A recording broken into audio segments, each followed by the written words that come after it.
ساتھیوں،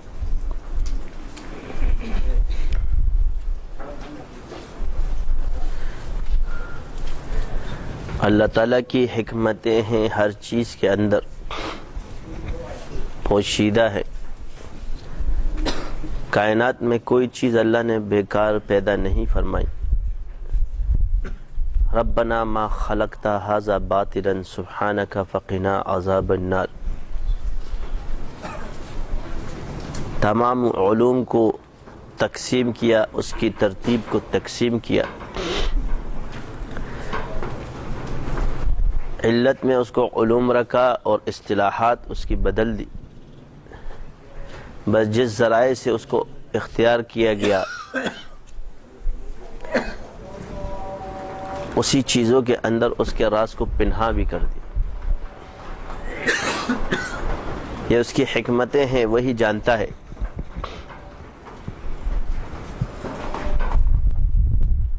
آدم علیہ السلام سے پہلے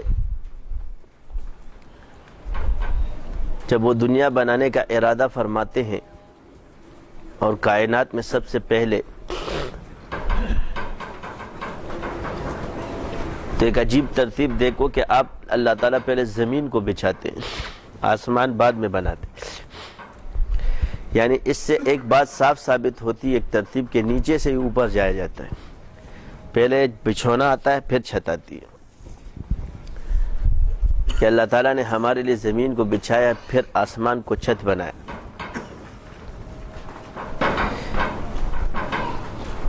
اگر وہ کن فیکون فرما دیتا تب بھی یہ چیز بن جاتی۔ وہ جس چیز کا ارادہ کرتا ہے اس کو کہتا ہے ہو جا، وہ ہو جاتی ہے۔ مگر اس کی حکمتیں ہی عجیب ہے کہ ہر جگہ اس کی سنت ایسے ٹپک رہی ہے کہ جس جنت میں ہمیشہ رہنے کے لیے حکم میں، وہیں اللہ منع بھی کر رہے کہ اس درخت کے قریب مت جانا۔ جہاں کہیں منہیات ہے ہی نہیں، مگر قدرت کا کرشمہ بتاتے تو اس درخت کے ساتھ مت جانا، کہ اس کے قریب مت جانا۔ وَقُلْنَا يَا آدَمُ اسْكُنْ أَنْتَ وَزَوْجُكَ الْجَنَّةَ وَكُلَا مِنْهَا رَغَدًا حَيْثُ شِئْتُمَا وَلَا تَقْرَبَا هَٰذِهِ الشَّجَرَةَ فَتَكُونَ مِنَ الظَّالِمِينَ۔ ایک عجیب سا ربط ہے اس میں۔ اگر ہم یہ سوچیں اس آیات کے اندر وہ بات پوشیدہ ہے جو ہمارے آداب انگاروں نے انبیاء کے بارے میں فرمائی ہے۔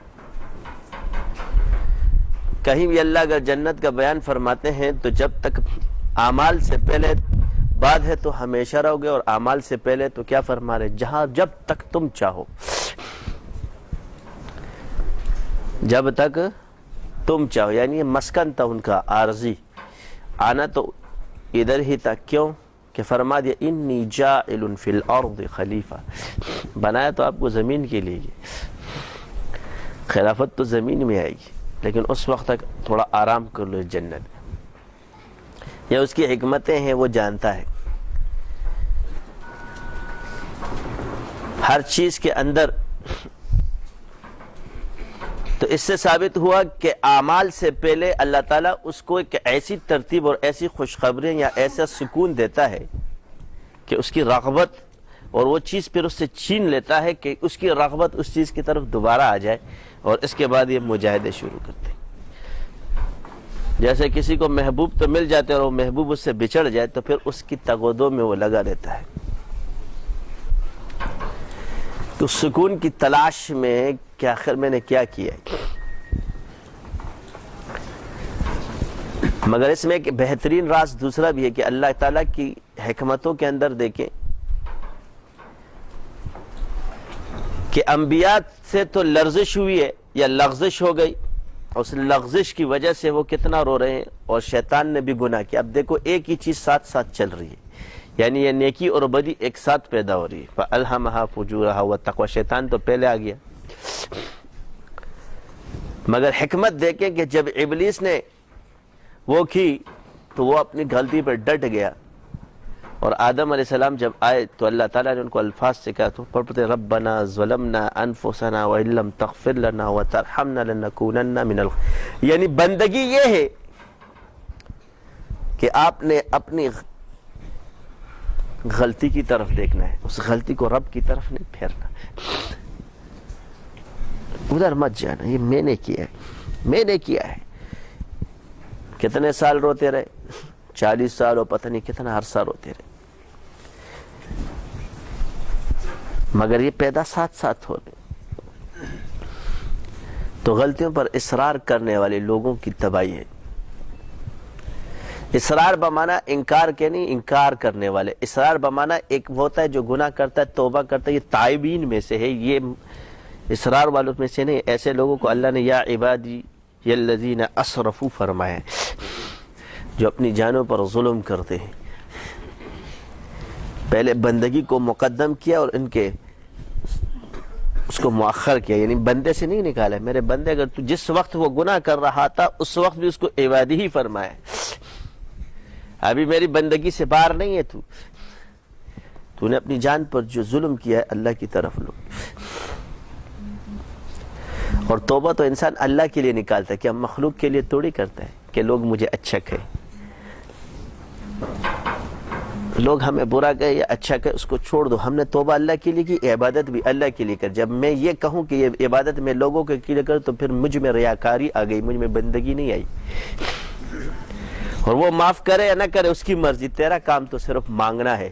جیسے اس بات کو انہوں نے نہیں دیکھا، حضرت آدم علیہ السلام نے بس یہ مانگتے، ربنا ظلمنا انفسنا وان لم تغفر لنا وترحمنا لنکونن من الخاسرین۔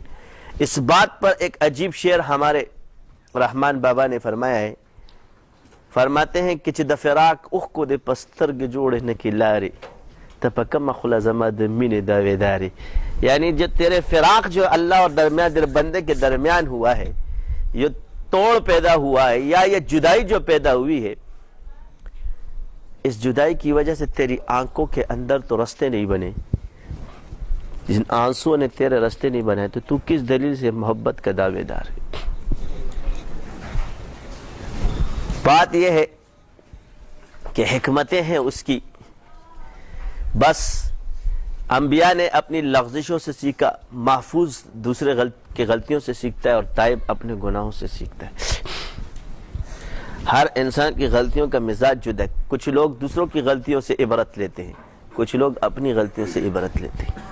یہ کائنات اسی طرح چلتی رہے گی۔ عالم کا کام ہے کہ اس چیز کو پہچاننا، نہ کہ اللہ تعالیٰ کی چیزوں کو روکنا، یہ اس کا کام نہیں ہے۔